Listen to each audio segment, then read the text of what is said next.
Hi everybody, Chef Joshna here for the second installment of Ask Joshna, the weekly segment where we answer your questions so that you can have more fun in the kitchen. I've got a few questions today from all of you. Thanks so much to those of you who submitted them. And let's get started. Okay, first up, can you grow your own vegetables from food scraps? The answer is yes. This happens really, really beautifully. Scallions are perhaps the thing that we see most common. Scallions, carrots, cabbage, celery. I've seen all sorts of these things. So what you need to make sure to do is to submerge the roots of your scallions in some water. You can line up all the little ends in a little water glass or something and just make sure that the roots are submerged in water, and that will allow them to continue to grow, and you'll see beautiful green shoots come on up. On something like a cabbage or bok choy that has a wider base, something you can do is put toothpicks in the sides so that it can balance on the top of a glass or a container, and then just fill with, have the water in the bottom so the roots can still sort of hang out in that water. And you'll see new growth start right from the middle. Celery, cabbage, scallions, even carrots. If you have carrot tops, get like a pie plate or some really shallow dish and put the carrot tops submerged in water, and you'll see the sprouts will start to grow. It's the glorious perseverance of life. And you can absolutely regrow your vegetables from the scraps of the ones you have. Thank you for that. Next question. How do we tell when food has actually gone bad? So there's a few ways to do that. Sometimes a big, thick, fuzzy layer of mold will be the indicator, right? That you'll open a container and you'll see that and you'll be like, all right, we're done. At the same time, mold is not always your enemy, right? Because on like a hunk of cheese, if there's some white crusty mold, I 100% endorse the idea that you can just slice that off and keep going, right? Because cheese is already kind of moldy, right? So it's not like it's extra. It may be exaggerated on the surface, but just take your peeler or your knife, trim it away, and off you go. Other things that will tell you that food has gone bad, particularly things like meat and fish, is going to be a horrible smell, right? Bad meat will have this ammonia that will burn your nostrils, right? So if you are curious about whether meat in your fridge or freezer is good, stick your face in it. And if you get an ammonia burn or some really sort of offensive, intense smell, don't eat it. That's not good, right? Food should smell good and fresh always. And so on that bit, it's also important to really connect yourself to the truth about expiry dates. I've got a carton of milk here right beside me, and the expiry date on this is December 2nd. Now remember, an expiry date is just telling you when it is best to consume this thing. It is not at all saying that anytime after the date, this thing has become toxic, right? That's not at all what's happening. It's just optimal freshness is this window. If this milk is, you can still continue drinking this milk. So if after the expiry date you have something like a carton of milk, get your nose in there, smell it to see if it smells sour. If you can't figure that out, pour a tiny little bit in the glass and taste it. If it's gone sour, you'll know for sure. And the truth is, if it has gone sour, that doesn't mean you throw it away. It means you have buttermilk, right? Or a version of buttermilk and yogurt, and find something to do with that. Make yourself some muffins, put it in a banana bread or something like that, right? There's other uses for your buttermilk, just maybe not on top of cereal or in your coffee. Okay, next question is when to use salt in cooking. And the short answer is all the time. Do not be afraid of salt. It's a great question. I'm really glad that somebody asked it because it's something that we really need to talk about. There's a lot of sodium aversion, and for good reason, right? We eat a lot of sodium. Our diets are sodium high, but it's important to remember that the excess sodium that we're eating is not coming from the food that we are cooking for ourselves here in our homes, right? It's coming from the packages of food that we eat, and that's because sodium is used as a preservative. That's what's really happening. So what I want to really impress upon all of you is that part of the reason food in restaurants is so good is because chefs season generously and frequently. Right? We season all the time. So for example, if you're making a pureed soup and you start with oil in the pan, onions and garlic, maybe ginger, whatever else it is, I will likely season with salt at that point. When I add all of the vegetables in and I'm sort of tossing it together to cook a bit, I will season lightly again. And then right at the end, when the soup is finished, I will taste and I will season again to adjust that flavor. So the trick here is two important things. One, go easy, right? Go light. It's always easy to add more than it is to take any away. And two, use good salt.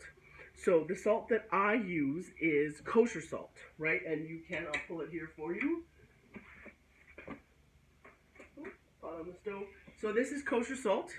Diamond Crystal is probably my preferred brand. A box like this is about $4 or $5, and this is 3 pounds, right? So this lasts a long time. So it's not a super expensive effort. You'll see, I'll pull out some grains. You'll see that the granules are a bit bigger than iodized salt, and that is awesome because it means better flavor, right? That iodized salt kind of just like burns your palate in a really intense way, and it's not that delicious. Kosher salt is a more preferable element. Now, the one important thing to know, though, is that kosher salt has about 1/4 of the density of sodium of table salt.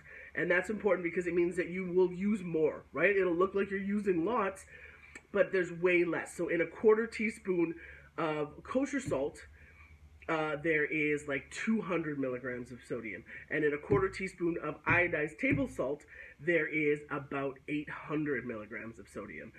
So this is super important because I'm not chasing a low sodium scenario, but I am chasing a scenario where you have control of what you're doing. So I would really recommend a switch to kosher salt. Yes, it is more expensive than iodized salt, but it is still not super inaccessible.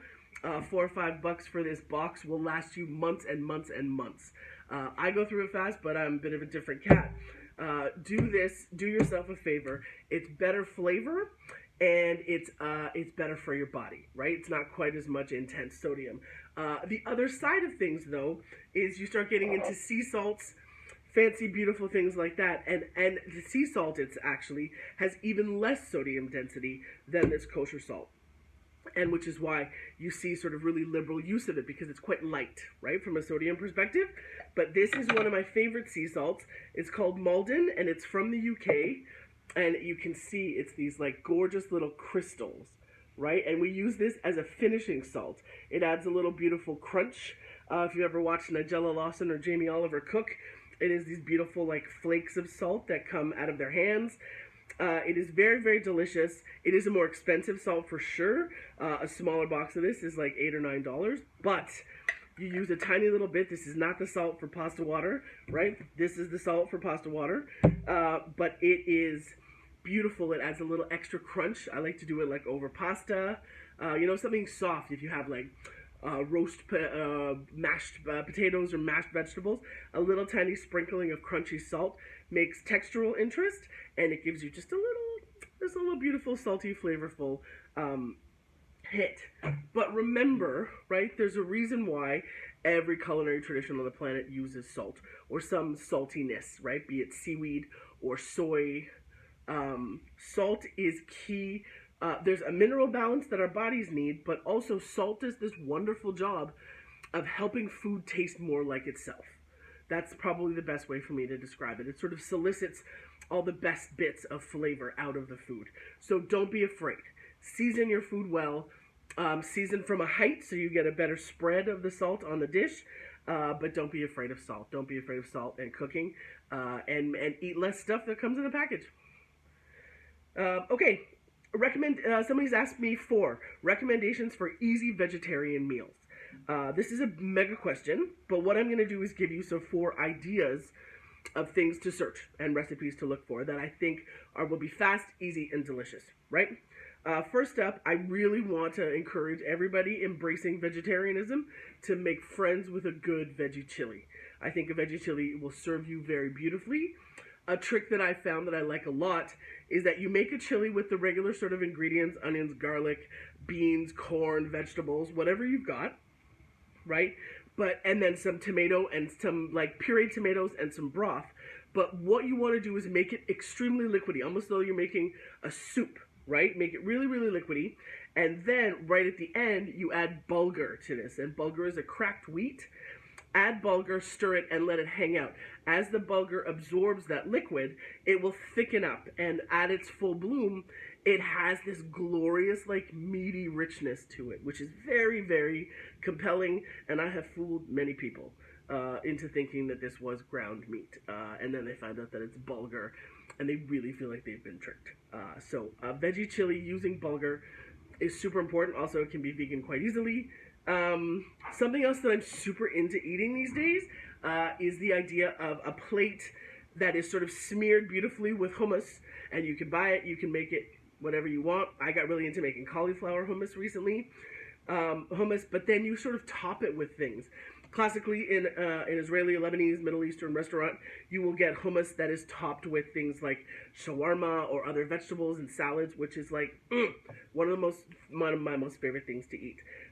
But you can have any sort of sautéed anything, any vegetables, any little bits of meat, saute them up, get them good and delicious, and you can pile that on top of a blanket of hummus. And the hummus will give you that good deep protein and the richness and really good fats. And then the other vegetables on top will just sort of add to the story. And you can eat it with a spoon. You can have rice involved. You can get a nice bit of pita and start swiping it up and picking, and just eating it with your hands. That's a ton of fun. And then something else that I'm really into is the idea of refried beans, right? Eating beans is awesome. I really like refried beans, and essentially it's just cooking the beans down. And I use my heavy cast iron pan for this, and you want to cook them down and sort of start mashing them a little bit, right? With a good bit of broth. Sometimes some butter is lovely in there. And you want to cook it down until you have a bit of a paste. But once you have this beautiful paste, you can do a number of things with it. Obviously, classic things are like tacos or burritos, right? If you have a bit of refried beans, leftover veggies, or whatever things you have in the fridge, some cheese and some salsa in a tortilla. But take the time, toast it up on the stove. And with beans and cheese, that's quite a substantial meal, right? Your stomach will be quite full. Maybe there's a little bit of salad or something on the side. But you can do that and make yourself delicious nachos, all sorts of things with refried beans. So I love those.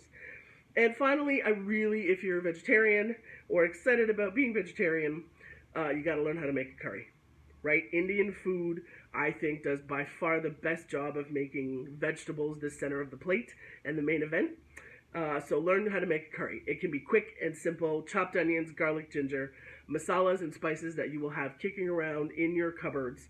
But learn how to make yourself a simple, easy vegetable curry, and that will serve you very, very well. And then finally, an interesting question that I got was about common cooking substitutions. So just say you're at home, you got a recipe, you're trying to pull something off, but you don't have exactly the thing that the recipe is asking for. So there's lots of freedom, right? Please know you have lots and lots of freedom to play around here, but there's a bit of wisdom that you need to have. So I've got a few ideas here for substitutions that can be easily made in the moment. First, around fats. If you just say the recipe is asking for vegetable oil or sunflower oil, you can very easily substitute any clean-ish vegetable oil for each other. If they want veg or canola and you just have sunflower, go for it. The trick comes with olive oil. You cannot just substitute olive oil because you have to think about the context. Olive oil has beautiful flavor, but that flavor is bossy, right? That oliviness can muddy things up. So I never really use olive oil for things like curries. Asian foods in general, the vibe is not right, right? I need a vegetable oil for that kind of work, or coconut obviously will work well too. But just think about your context and remember that olive oil is a different beast, and it will muddy up flavors for your substitutions. Next is citrus juice. Just say recipe's asking for lemon or lime. You can easily use a splash of vinegar. I like to use a lighter thing like cider vinegar or rice vinegar, right? It's light and bright. Balsamic is a bit intense, right? It's not a direct substitution, but balsamic is mega, and there's sweetness, and it's perhaps not that appropriate to replace what a lemon would do in a dish. Think lighter, crisper kind of vibe. Rice vinegar, cider vinegar, or even like fancy something if you've been given a gift, raspberry vinegar, cucumber vinegar, all of that is a perfect substitution for some citrus. Next is broth. I like this one a lot. Oftentimes you'll see recipes that'll ask you for a cup of broth or a couple of cups of broth. You don't always have it on hand. I get that. And so a quick fix is to make a little concoction of a tablespoon of soy sauce and then fill that to a cup of water, right? So it's like just under a tablespoon, just a cup minus about a tablespoon's worth of water with that tablespoon of soy sauce. Stir that together, and at least you have a savory seasoned liquid, which is what you need to go into your soup or your sauce or whatever you're making. Mayo. A lot of times people recipes ask for mayo. Sour cream or yogurt are easy substitutions, and all three of those can be like interchanged with each other. If you need yogurt but just have mayo, or you need, go for it. Use it. Go for it. It'll be fine. I mean, unless you're making like a yogurt parfait, because a mayo parfait doesn't sound like such a hot idea. But if you're baking or it's in a sauce or in a mixture of something, mayo, sour cream, or yogurt can all act as each other in a pinch. Butter. Oftentimes butter is asked for. I would say coconut oil is probably the nearest, and vegetable oil can be used if the butter is being used melted, right? Oftentimes in cakes or muffins, they want you to melt the butter. So if that's the case, amazing. You have the liquid is what's required. If it's a baking recipe that wants you to put it in a mixer and slap it around, vegetable oil is not going to do that job, right? So just remember that. Another key one is saffron, right? Saffron's a beautiful spice. It does wonderful things to food, but it's also very expensive. So if you can't get your hands on saffron, a little pinch of turmeric will add yellow color and really nice flavor quite easily. So go for that. And then finally, something that is really fascinating is the idea of an egg, right? Sometimes you need one egg or a couple of eggs. You don't have any, you're not running to the store.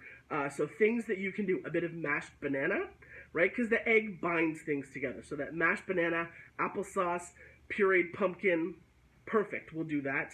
Other things you can do is a little mixture of ground flax powder in water. They call it flax eggs. If you stir a bit of ground flax seeds into water, it gets this kind of viscosity that's a lot like an egg white. And then finally, a little hit of mayonnaise. Mayonnaise is made from eggs and oil, right? So a little bit of mayonnaise in a baking dish or another dish that require something to bind it together, like meatloaf or burgers or something like that. Mayonnaise will work in a pinch. Okay. I hope that was helpful. Please keep those questions coming because there's lots and lots of substitution opportunities, but there are parameters and some things that will just not work. And finally, we have one question that I put actually on the blog. So we got a question about what fresh food must-haves can be used to make quick meals. Beautiful question, and I decided to actually answer this more fulsomely. So if you go to the blog, there's a recipe section, and you look for the recipe called the Mighty Grain Salad. It's something that I'm really excited about. Probably one of the most favorite recipes I've ever written, but you will get answers to that question there. Whew! Okay, we did it. We made through second segment of Ask Joshna. Thank you all so much. Keep the questions coming. Every Wednesday, this will drop on our website. We're delighted to be here to support you, to have more fun in your kitchen, and get more wholesome, affordable, delicious food into your belly. Thanks, everybody. Bye.